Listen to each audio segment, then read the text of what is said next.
So I want to talk today about kind of three steps or three avenues of how to actually live this idea of vocational stewardship out. And there's more than three, but what I want to talk about, next slide, are some basic steps.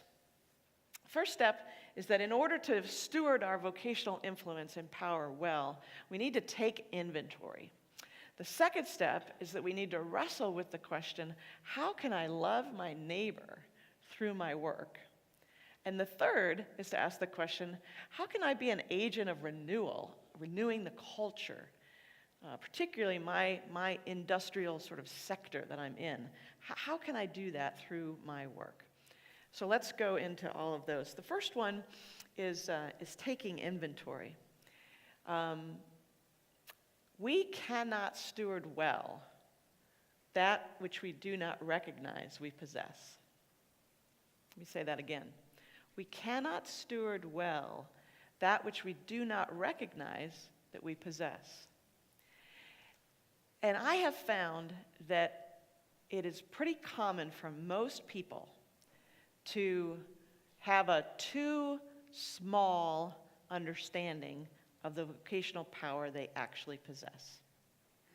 Again, when you think about the CEO of the company, or you think about the really wealthy person, you think, well, they've got the vocational power. True, but all of us actually have some. Next slide. One of the ways we can take inventory is to sort of look at the various dimensions of what I'm calling our vocational power. All of us have developed certain skills. Many of you have had the opportunity, as I have had, for a good education where we've developed a certain knowledge and expertise. Some of us have been at our jobs for a while and we've honed those skills, and we know more about that field of work, whether that's engineering or architecture or law or whatever, than someone else does who's not in that work. Some of you have a platform. Maybe you work for some sort of a media outlet and you actually have sort of a platform to speak from. All of us have networks, professional networks, social networks.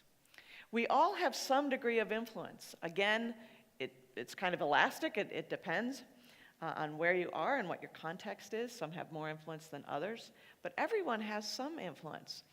Even if you feel like, well, I'm just the intern at the office, I'm in a cubicle, and everyone's telling me to go get coffee, like you actually do have some degree of influence.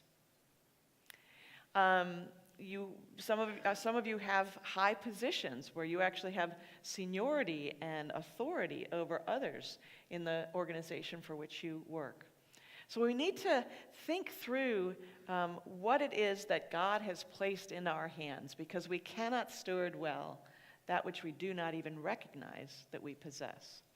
So we need to take inventory.